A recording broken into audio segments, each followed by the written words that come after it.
Welcome everybody, my name is Michael Kubera, and today we're going to be exploring the top 10 cryptocurrency updates that's happened over the past few days. And I'm going to preface this by saying we might have a new series coming up on this channel once per week, but this will all depend on how many questions we will receive throughout the week on all of my videos. So from this point onward, if you have any cryptocurrency questions you want to launch straight at me, write them down in the comment section below. And if we get enough to make a video, we will start doing this video series weekly.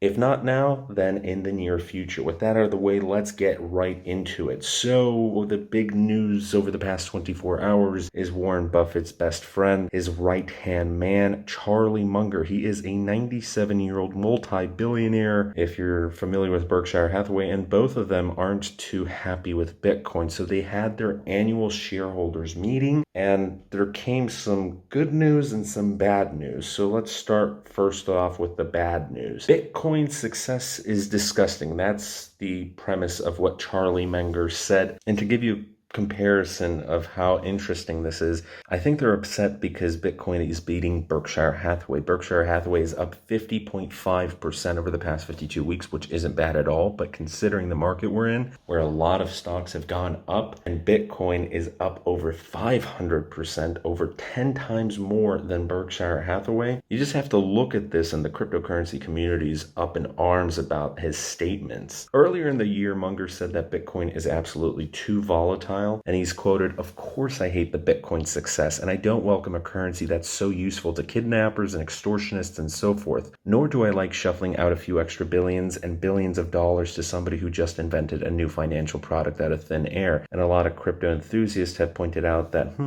this reminds them of what the Treasury has done over the past year, that trillions of dollars basically came out of thin air. But let's get right back into it. I think I should say modestly that I think the whole unfortunately I have to censor that word, development is disgusting and contrary to the interests of civilization. Now, Warren Buffett did take a hard pass on commenting on Bitcoin, and the good news is he did mention that inflation over the past 6 months is rising at astronomical levels and that we must be careful about that, which that statement alone is helping the cause of Bitcoin, because a lot of people look to that and they're like, well, yeah, it's rising. There's going to be obvious consequences with these stimulus checks, with what COVID has done. That's why a lot of people are getting into Bitcoin, except Charlie Munger, or maybe he has. He said this: we've probably got hundreds of thousands of people watching this that own Bitcoin, and we've probably got 2 people who are short. So we have a choice of making 400,000 people mad at us and unhappy, or making 2 people happy, and that's just a dumb equation. So Warren Buffett is sitting out on this one, and that's all right. Now, moving on to smaller pieces of news. Shark Tank's Kevin O'Leary says Bitcoin will always be gold. He's comparing it to gold, and he's saying it's better than gold, and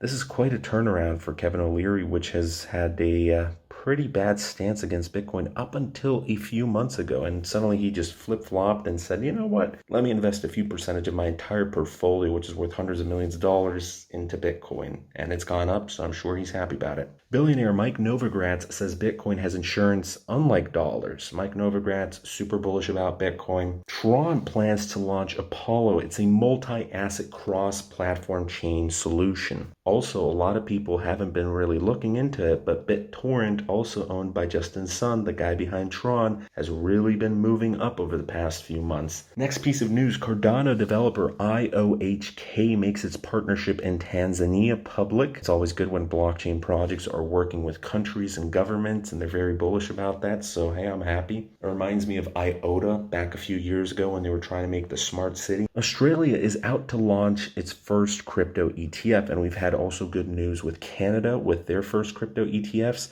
Now in America, it's it's still a little bit behind, but that's okay. We're catching up, hopefully. Currently, as of today, Bitcoin is doing really well, and the market is absolutely in a good pace. Ethereum almost hit and breached past $3,000, but it fell slightly under. It's currently at $2,950, but its all-time high is now $2,985, just $15 short of that sweet, sweet 3K. BNB is currently at $619, XRP at $1.60, and Bitcoin was at 57,000. Currently, it's at 56,500. And Dogecoin is still number 6 at 40 cents. Other big news happening this week, $1 billion is going to go into a crypto fund.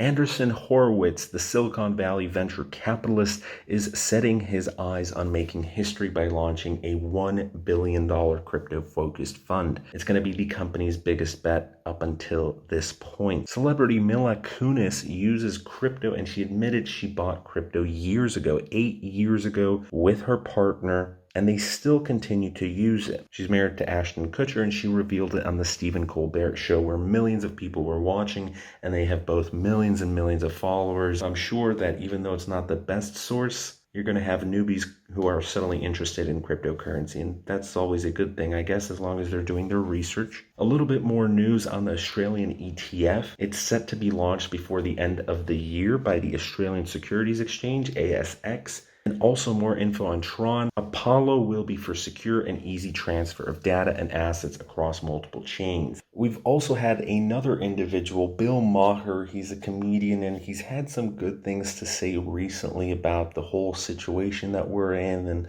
these lockdowns. But unfortunately, he's had some bearish thoughts on Bitcoin, and he had a 10-minute rant about it being a Ponzi, and that's not really that great. He's no fan of cryptocurrency, that's for sure. He did his segment on HBO's Real Time, and he said it's basically a Ponzi scheme, that nothing with crypto in the title ever turned out good. And I'm not sure why he would say that. Our problem here is at root not economic but psychological. People who have been raised in a virtual world are starting to believe that they can actually live in it, which is funny coming from Bill Maher, whose entire career is basically based on millions of viewers coming in from the virtual web and from TV. He said some controversial things in the past before. He's no stranger to scandals, and every single time somebody from Hollywood says something like this, I just want you to look at their true intentions. This man is worth $140 million. He might be worth even more because that's not confirmed. That's just guesses. A lot of these people, these TV hosts, they're always over $100 million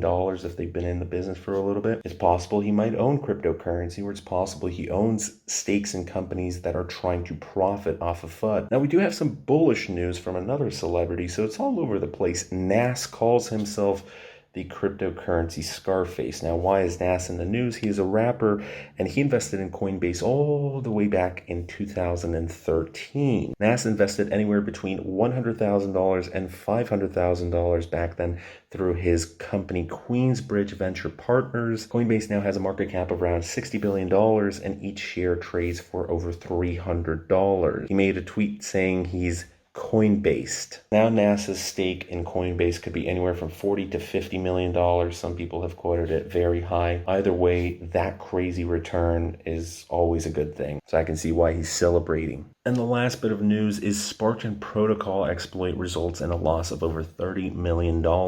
It is another project that's on Binance's smart chain, and it was drained in a coordinated attack on its liquidity pool, unfortunately, on Saturday. In particular, the specific hack inflates the asset balance of the pool before burning the same amount of pool tokens to claim an unnecessarily large amount of underlying assets. The consequences of this attack resulted in more than $30 million lost from the affected pool. The attacker used over $61 million in BNB to overcome the pools via a yet unknown economic exploit. The attack goes down as unfortunately one of the largest and single monetary exploits in DeFi history up till this point, only beaten by Meerkat Finance, which is $32 million, KuCoin $45 million, Alpha Finance $37.5, Uranium at $57.2 million, and EasyFi at $59 million.